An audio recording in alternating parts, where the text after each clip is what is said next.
और वहीं लोकसभा इंतखाबात को लेकर बीजेपी में भी मंथन जारी है। आज दिल्ली में मरकजी इलेक्शन कमेटी की मीटिंग मुनक्किद होने वाली है। जिस तरह से हमने सुबह बात की थी, हमारे साथी ने बताया था कि आज शाम 5:30 बजे के आसपास बीजेपी की ये मीटिंग होने वाली है और इस मीटिंग में बीजेपी सदर अमित शाह, पीएम नरेंद्र मोदी और कई अहम लीडर मौजूद रहेंगे। इस मीटिंग में मध्य प्रदेश, छत्तीसगढ़ समेत तमाम जो अहम रियासतें हैं, खासतौर से बंगाल की अगर बात करें तो वहां पर उम्मीदवारों के नामों पर फैसला लिया जा सकता है। आज बीजेपी अपने उम्मीदवारों की पहली लिस्ट जारी कर सकती है और इसीलिए ये तमाम जो मीटिंग्स हैं इन पर खास हमारी नजर बनी हुई है।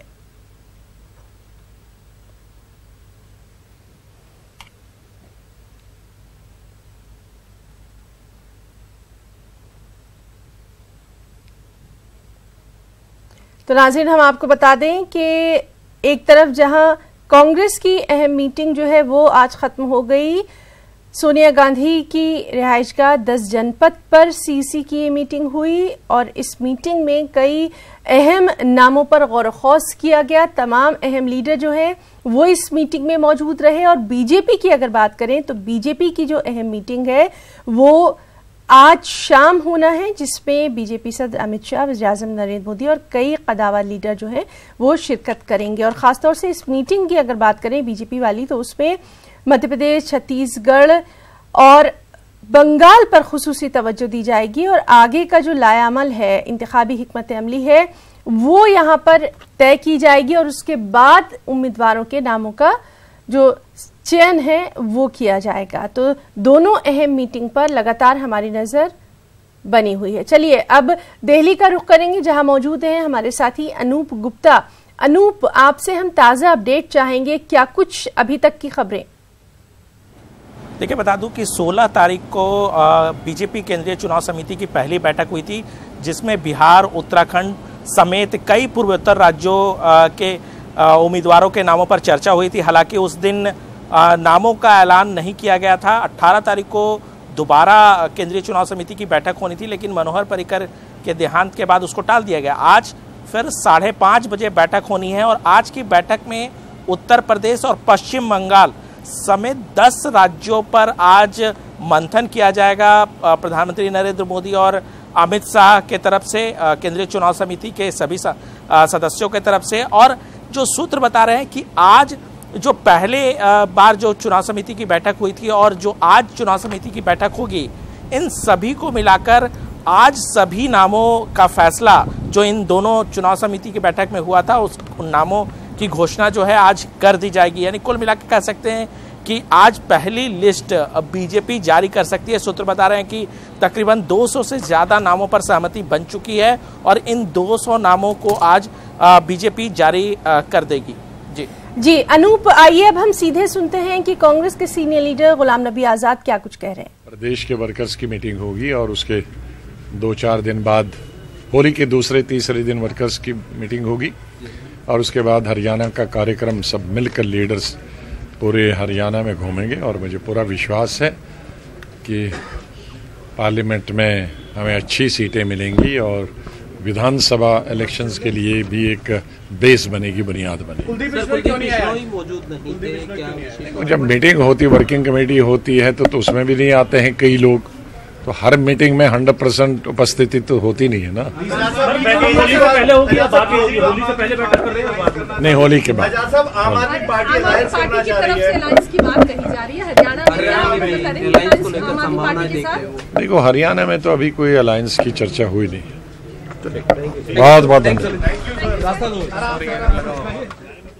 नाज़रीन, ये थे गुलाम नबी आजाद, जिनका साफ तौर पर कहना था कि जो मीटिंग हुई है उसमें कई अहम उमूर पर तबादला ख्याल किया गया है। और जिस तरह से हमने सुना कि हमारी जो साथी हैं रंजीता झा, उन्होंने साफ तौर पर यहाँ पर पूछा था कि आपके ताल्लुक से अलायंस की बात है, उस पर भी उन्होंने अपना साफ जवाब दिया। बहरहाल इस तमाम मामले पर हमारी नजर रहेगी। अभी हमारे साथ मौजूद है अनूप। बीजेपी की अगर बात करें तो जिस तरह से हमने देखा था कि मध्य प्रदेश हो या फिर छत्तीसगढ़ हो, इस तरह की जो स्टेट्स हैं उनके जो रिजल्ट्स आए थे उसके बाद अब खासतौर से बीजेपी जो उम्मीदवारों के नामों का ऐलान है वो बहुत सोच समझ कर रही है, कोई जल्दबाजी नहीं, एक एक नाम पर मंथन जारी है। देखिए, 3 राज्यों में विधानसभा चुनाव हुए थे, मध्य प्रदेश, छत्तीसगढ़ और राजस्थान, जहां बीजेपी को करारी हार का सामना करना पड़ा था। बीजेपी का फोकस है कि इन राज्यों में जो पिछली बार जो चुनाव परिणाम आए थे उससे बेहतर किया जाए। बीजेपी के एक बड़े नेता ने कहा था कि हो सकता है कि इन राज्यों में हार हुई है, चूंकि वहां पे कांग्रेस की सरकार बनी है, तो उसका एंटी इनकम्बेंसी का फायदा बीजेपी को लोकसभा चुनाव में हो सकता है। हालांकि लगातार जो है वो कौन कौन से उम्मीदवार इन राज्यों में उतारे जाएं, उम्मीदवारों के नामों पर लगातार एकदम फूक फूक पर कदम बढ़ा रही है वहां के राज्य इकाई। और उसके बाद छत्तीसगढ़ से सभी नामों को केंद्र के पास भेज दिया गया है कि केंद्र इस पर चर्चा करे और नामों की घोषणा कर दे। लेकिन इतना जरूर तय है कि जो पिछली बार जो लोकसभा चुनाव हुए थे, तो इन तीनों राज्यों में जिसमें विधानसभा चुनाव बीजेपी हार गई है, इन तीनों राज्यों में बीजेपी का परफॉर्मेंस बहुत अच्छा था। तो बीजेपी इस बार भी कोशिश कर रही है कि इन तीनों राज्यों से बीजेपी को अच्छी सीट मिले। लेकिन आपको बता दूं कि बीजेपी का इस बार फोकस जो है वो उत्तर प्रदेश और पश्चिम बंगाल है। पश्चिम बंगाल में कभी सरकार नहीं रही है, पश्चिम बंगाल में अभी तृणमूल कांग्रेस की सरकार है, लेकिन बीजेपी बहुत ज़्यादा होपफुल है कि पश्चिम बंगाल से ज़्यादा बीजेपी सीट जीत सकती है।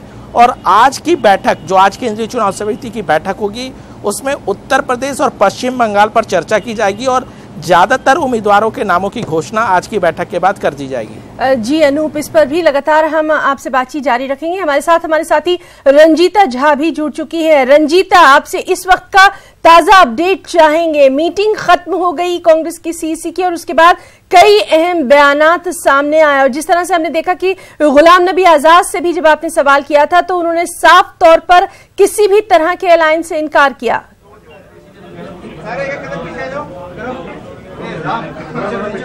जी बिल्कुल ही ना, हरियाणा की बैठक चल रही है, कांग्रेस मुख्यालय में मैं मौजूद हूँ और हरियाणा कोऑर्डिनेशन कमेटी की बैठक थी और बैठक खत्म होने के बाद गुलाम नबी आजाद से हमने बातचीत की और उन्होंने साफ यही कहा कि हरियाणा में आम आदमी पार्टी के साथ गठबंधन को लेकर अभी तक किसी तरह की चर्चा नहीं हुई है। हालांकि अगर हम सुबह की बैठक की बात करें तो पहली एक बैठक हो चुकी है, सुबह 9:30 बजे कांग्रेस की केंद्रीय चुनाव समिति की बैठक हुई थी, जिसमें कई ऐसे प्रदेश, जिसमें महाराष्ट्र है, तेलंगाना, आंध्र प्रदेश, केरल ऐसे राज्य हैं जहां के पेंडिंग सीटों पर आज की बैठक में चर्चा हुई है।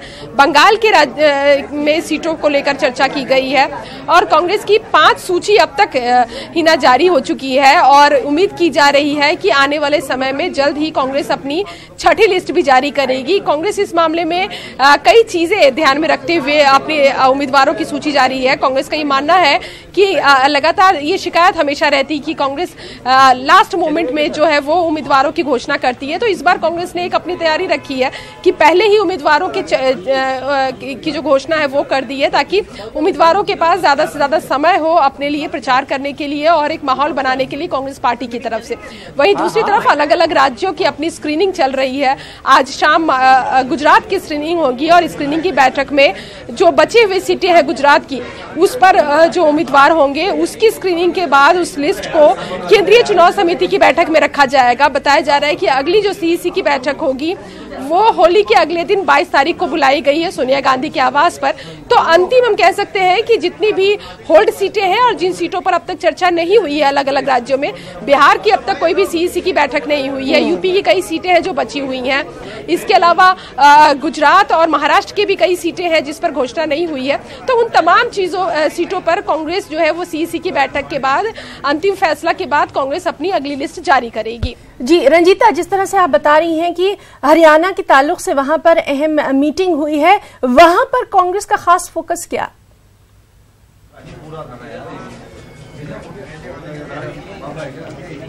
देखिए ना, हरियाणा प्रदेश जो है वो लगातार सत्ता से जब उनकी बेदखल हुए, हरियाणा में जब हुड्डा की सरकार थी और उसके बाद जब विधानसभा चुनाव में वहां हार हुई, उसके बाद से हरियाणा में जो माहौल कांग्रेस का है, अब तक कांग्रेस की कोई कमेटी नहीं है। सिर्फ प्रदेश अध्यक्ष अशोक तंवर के अलावा वहां कोई ऐसी कमेटी नहीं है, ना जिला स्तर पर ना ब्लॉक स्तर पर कोई कमेटी है जो कांग्रेस पार्टी की बात करे या कांग्रेस के लिए काम करे। तो ये एक हम कह सकते हैं कि कांग्रेस के लिए एक बड़ी चुनौती है, क्योंकि आने वाले समय में हरियाणा में भी विधानसभा चुनाव है और उसके लिए कांग्रेस पार्टी को तैयार होना होगा।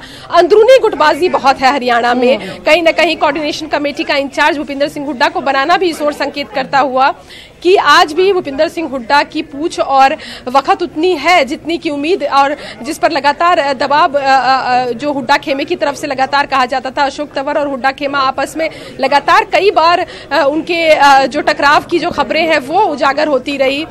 कई बार जो हुड्डा समर्थक है वो आला कमान के पास पहुंचकर भूपिंदर सिंह हुड्डा को अध्यक्ष बनाने की बात करते रहे, लेकिन अब जो कोऑर्डिनेशन कमेटी हरियाणा की बनाई गई है उसका इंचार्ज उनको बनाया गया है।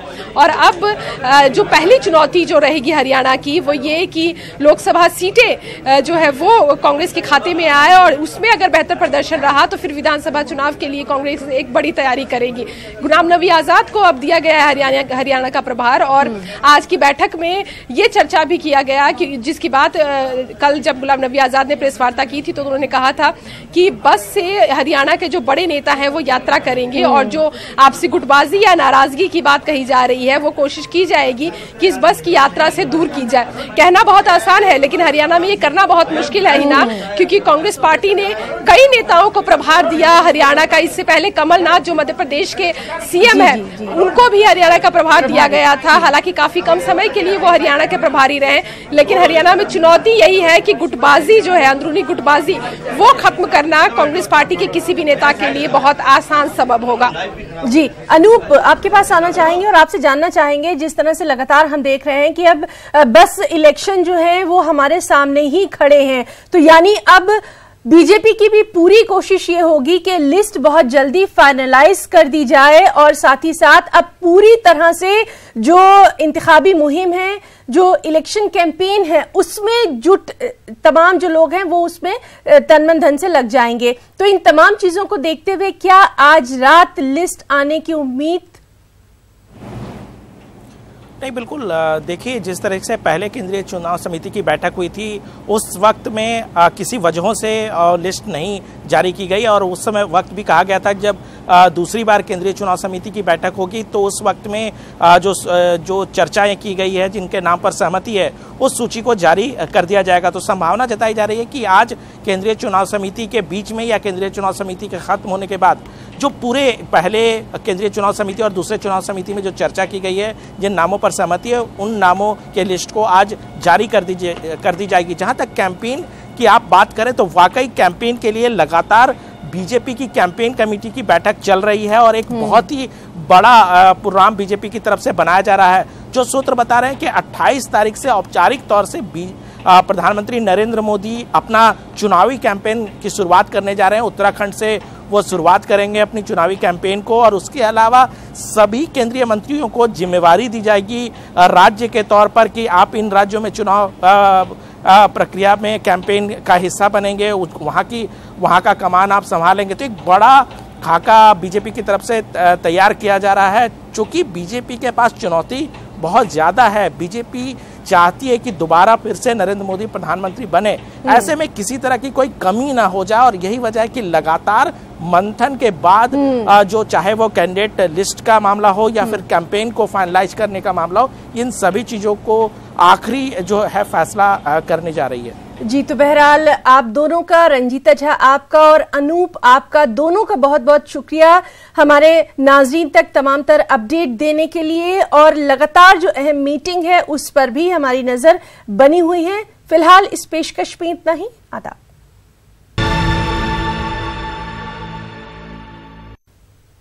जी हाँ नाज़रीन, प्रोग्राम के इस हिस्से में हम बात करेंगे कांग्रेस और बीजेपी दोनों की अहम मीटिंग जो मुनक़िद की गई है। तमाम अहम लीडरों की मौजूदगी में ये मीटिंग हुई है, और इस मीटिंग में आगे का इलेक्शन का लाया अमल किस तरह से तय किया गया है, इसी पर लगातार हमारे जो रिपोर्टर्स हैं उनके जरिए हम नजर बनाए हुए हैं। तो चलिए इसी पर बातचीत करेंगे।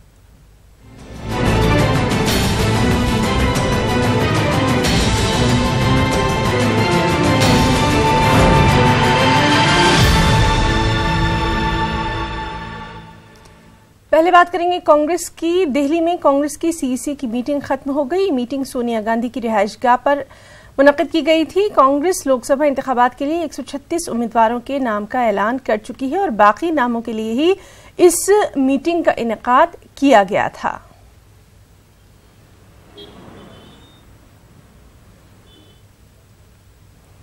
और आपको बताएं कि अजीम इत्तेहाद पर कांग्रेस लीडर मल्लिकार्जुन खड़गे ने कहा है कि राहुल गांधी खुद लीडरों से बातचीत कर रहे हैं और कोशिश यही होगी कि जो भी इत्तेहाद हो वो बेहतर हो। उन्होंने क्या कुछ कहा है, आइए आपको दिखाते हैं।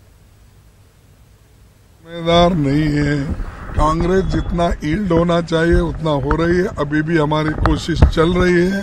राहुल गांधी जी खुद हर जगह हर लीडर से मिलके बात करके अपनी कोशिश जारी रखें। इसीलिए हमारी पूरी कोशिश रहेगी टिल लास्ट मोमेंट तक। चौकीदार का जो ट्रेंड चला है उसपे लोगों को ये क्रिटिसिज्म हो रहा है कि आप लोग चौकीदार शब्द का गलत इस्तेमाल कर रहे हैं। नहीं, ये उनका कहना है, लेकिन लोगों को तो मालूम है ना, ये तो यहाँ नहीं है, ये तो अब 6-8 महीने से चल रहा है। अब वो उनको ये हो रहा है कि ये भाई चौकीदार चोर है बोलने से जो थ्रू आउट कंट्री ये फैल गया है, इसको किस ढंग से रेटिफाई कर लेना, इसके लिए अपना नाम बदल के रख लेने की उन्होंने कोशिश कर रहे हैं। ये उनकी इच्छा है।